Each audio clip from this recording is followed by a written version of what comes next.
So आपण जेव्हा गाणी ऐकतो तेव्हा त्या गाण्यांचे सूर, त्यांचे शब्द यांना महत्त्व असतंच.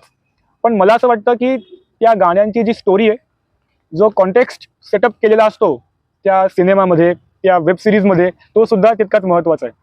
आता फॉर एक्झाम्पल, मला हम आपके है कौन या सिनेमातली सगळी गाणी खूप आवडतात.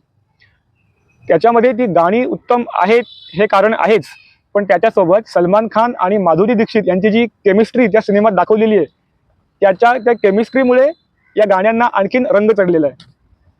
याच प्रकारे माझी दोन सगळ्यात हायेस्ट आणि ऑल टाईम अशी आवडती गाणी, एक आहे कट्यार काळजात घुसली या सिनेमातलं शेवटच्या क्लायमॅक्सचं अरुणी किरणी हे गाणं, आणि दुसरं बंदिश बँडिट्स या हिंदी वेब सिरीजमधलं शेवटची जुगलबंदी, गरज गरज आज मेघ, अफलातून गाणी. आता गाणी ग्रेट आहेत, यात काही विषयच नाही, पण मला आवडण्याचं कारण त्यांच्यात मधली स्टोरी, कॉन्टेक्स्ट. दोन्ही गाण्यांमध्ये सीन असा आहे की एक उदयोन्मुख कलाकार प्रस्थापित कलाकाराच्या विरुद्ध स्पर्धेमध्ये उतरतो आणि त्याला हरवतो. नुसता हरवत नाही, अगदी सर्वमान्य निर्विवाद विजेतेपद पटकावतो. म्हणजे जसं हिंदीत म्हणतात की उखाड के फेक दिया, अशा प्रकारे तो ती स्पर्धा जिंकतो. आपण कधीही कुठलाही सिनेमा, जेव्हा नाटक किंवा काही बघतो, पुस्तक वाचतो, तेव्हा त्यातला जो हिरो असतो त्याच्या जागी स्वतःला इमॅजिन करतो, मी तर करतो. आणि म्हणून जेव्हा असं प्रस्थापित गायकाच्या विरुद्ध एखादा नवीन कलाकार काहीतरी प्रस्तुत करतोय आणि जिंकतोय, ती स्टोरी मला खूप जास्त आवडते.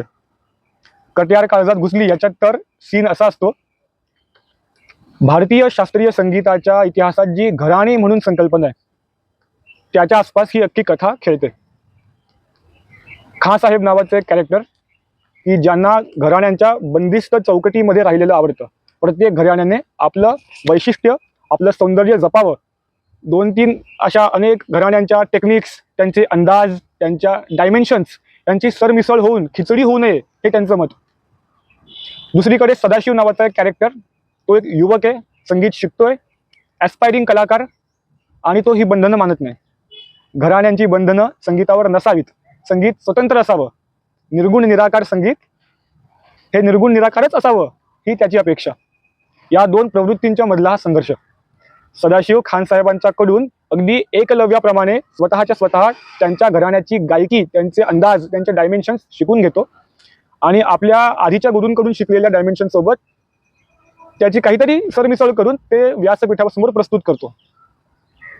खान साहेबांना याचा प्रचंड राग येतो आणि या सिनेमाची कथा अशी पुढे सरकते की एका मुमेंटला खान साहेब आपली कट्यार उपसतात आणि सदाशिवचा खून करायला पुढे येतात, कारण त्या राजगायकाच्या कट्यारीने त्या खान साहेबांना एक खून माफ असतो. इथे या कहाणीला एक अतिशय रोमांचक असा एक वळण येतं. ते म्हणजे सदाशिव हा अगदी गंभीरपणे, न डगमगता निर्भयपणे मृत्यूला सामोरा जायला तयार असतो, पण त्याला त्याची शेवटची इच्छा विचारली जाते. शेवटची इच्छा सदाशिव सांगतो की माझ्या दोन्ही गुरूंसमोर मला गायचंय, जर त्यांना माझं गाणं आवडलं तर माझं स्वप्न पूर्ण होईल आणि मी मृत्यूला सामोरा जाईन, जर त्यांना नाही आवडलं तर जगून तरी काय उपयोग आहे. सदाशिव आपल्या व्यासपीठावरती बसतोय, गाणं सुरू करतोय. खान साहेब आणि त्याचे आधीचे गुरु पंडित भानुशंकर शास्त्री या दोघांच्याही गाण्यांचे जे डायमेन्शन्स त्याने शिकलेत याचा तो अतिशय सुंदर असा सिंथेसिस प्रस्तुत करतोय. ॲक्च्युली या सिनेमातल्या कथेमधली सदाशिवचं हे व्यासपीठावरती गायलेलं it's very first performance and it was going to be his last one as well. So त्याचं पहिलं गाणं, त्याचं शेवटचं गाणं, तो जीव ओतून, आपलं सर्वस्व त्यामध्ये ओतून ते गाणं गातोय, कारण त्याला माहिती आहे की समोर आपला मृत्यू आहे. आता तुम्ही कल्पना करा की हा नवीन युवक जो आपलं शेवटचं गाणं प्रस्तुत करतोय, दरबारामध्ये जमलेले सर्व लोक, सगळ्यांच्या चेहऱ्यावरती वेगवेगळ्या भावना आहेत. जो राजा, राणी, त्याचे मंत्रिमंडळ, या सगळ्यांच्या चेहऱ्यावरती कंपॅशन दिसते की हा नवीन एक युवा गायक आता मृत्यूला सामोरा जाईल. एक कंपॅशन, करुणा. सदाशिवचे आधीचे गुरु भानुशंकर शास्त्री हे तर मग्न आहेत. सदाशिव जे अद्भुत अलौकिक चमत्कार प्रस्तुत करतोय त्याच्यामध्ये ते रंगलेले आहेत आणि ते मग्न आहेत. सदाशिवची मैत्रीण उर्फ गर्लफ्रेंड उमा, तिच्या डोळ्यातून अश्रूंच्या धारा थांबत नाहीयेत. सदाशिवच्या चेहऱ्यावरती दिसतंय समर्पण, इन्व्हॉल्वमेंट. तो गाण्यामध्ये रंगलेला आहे. त्याला फिकीर नाहीये की आपण मरतोय. त्याला हे माहिती आहे की माझं शेवटचं गाणं आहे. त्याला या शेवटच्या गाण्यामध्ये आपला जीव ओतून आपला परफॉर्मन्स द्यायचा आहे, ही एकच गोष्ट त्याला माहिती आहे. आणि खान साहेब खान साहेब समोर उभे आहेत, हातामध्ये कट्यार उपसलेली आहे. सुरुवात त्यांची होते अतिशय रागाने. सदाशिवजी करतोय ती भेसळ बघून त्यांना राग येतोय. जसं जसं सदाशिवचं गाणं एका लेवलला तो त्याची लेवल वाढवत जातो, जसं जसं तो गाण्याला आपल्या शिखरावरती घेऊन जातो, त्या शिखरावर गाण्याच्या क्लायमॅक्सवर तिथपर्यंत पोहोचेपर्यंत खानसाहेबांच्या चेहऱ्यावरचे एक्सप्रेशन्स बदललेले असतात. तिथे असतो आश्चर्य, तिथे असतं कौतुक, तिथे असतो अहंकाराचा चकनाचूर झाल्याची भावना, तिथे असतो माणूस जागा होत असल्याचं चिन्ह. आपल्यावर पंडितजींनी कसे उपकार केलेत आतापर्यंत हे त्यांना आठवतं. हळूहळू त्यांच्यातला माणूस खरोखर जागा होतो आणि जसा सदाशिव आपलं गाणं एका वेगळ्या लेवलला घेऊन शिखरावर पोहोचतो, खानसाहेबांच्या तोंडून कौतुकाचे उद्गार बाहेर पडतात. सभा स्तब्ध असते. सदाशिव गाणं थांबवतो. पुढे कथानक जसं वळतं, खानसाहेबांच्या हातातून कट्यार गळून पडते आणि खरोखर अहंकार गेलेला असा तो खानसाहेब दरबारातून बाहेर पडलेला असतो. आणि स्टोरी अशा प्रकारे संपते की दरबारातले सर्व मंत्रिमंडळ उभे राहून दाद देत आहेत. सदाशिवचं गाणं बॅकग्राऊंडला सुरू आहे आणि कॅमेऱ्याचा फोकस असा हळूहळू कट्यारीवरती येऊन सिनेमा संपतो. हे गाणं मी जेव्हा जेव्हा ऐकतो, माझ्या डोळ्यांसमोर एकच कल्पना असते. आपल्या हातामध्ये जी कृती आहे, जी ॲक्टिव्हिटी आहे, जे परफॉर्मन्स आहे, आपलं जे काम आहे, हे शेवटचं असू शकतं. जीव ओतून ते करायचं आहे, अशा प्रकारे करायचं आहे की आपला शत्रूसुद्धा म्हटला पाहिजे, जीते रहो गाते रहो. बंदिश बँडिट्स इथेही समान अशाच प्रकारची एक थीम आहे की राधे या नावाचा मुलगा गाणं शिकतोय आणि त्याच्या समोर त्याचा प्रतिस्पर्धी दिग्विजय या नावाचा कॅरेक्टर. ज्यांनी कोणी ही सिरीज बघितली आहे ते रिलेट करतील की दिग्विजय हा कसलेला संगीतकार, कसलेला गायक, अगदी मुरलेला आणि त्या काळातला एक प्रतिष्ठित इस्टॅब्लिश्ड. राधे उदयोन्मुख, त्याला स्वतःला सिद्ध करायचं आहे.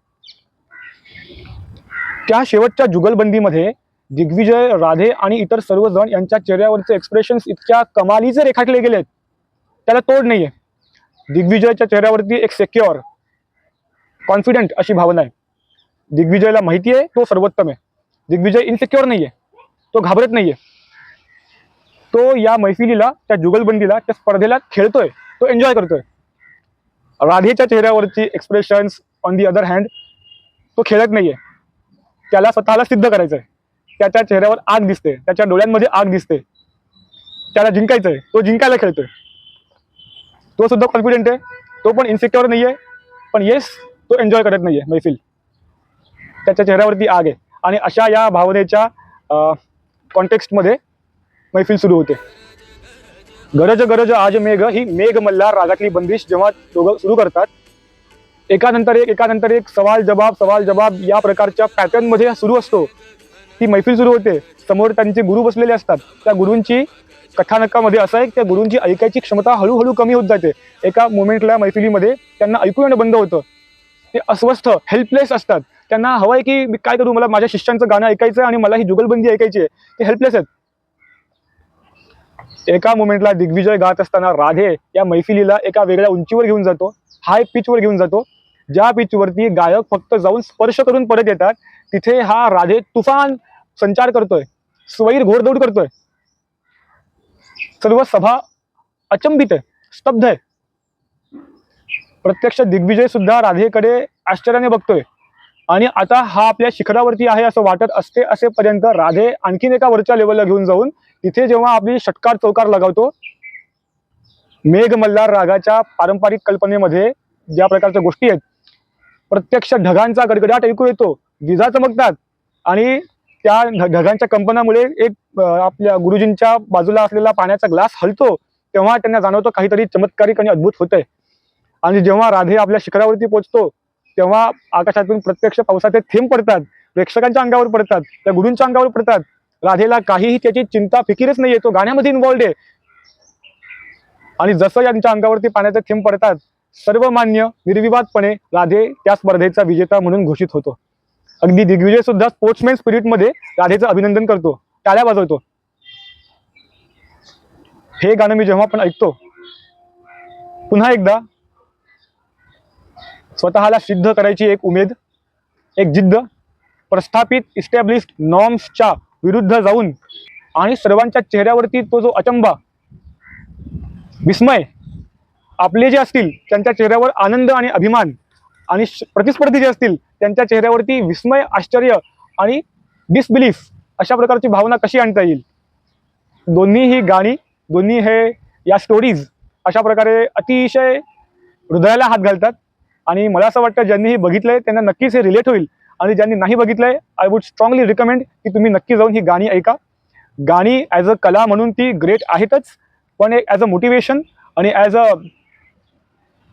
एक सोर्स ऑफ इन्स्पिरेशन आपल्या कामासाठी, आपण जे काही काम करतोय त्याच्यामध्ये कट्यारच्या एक्झाम्पलवरून शेवटचं काम असल्यासारखं पूर्ण इन्व्हॉल्वमेंटने आणि बंदिश बँडिशच्या एक्झाम्पलवरून स्वतःला सिद्ध करायची एक खुमखुमी त्याच्यामध्ये दिसली पाहिजे.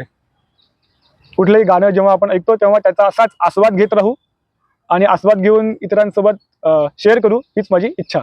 नमस्कार.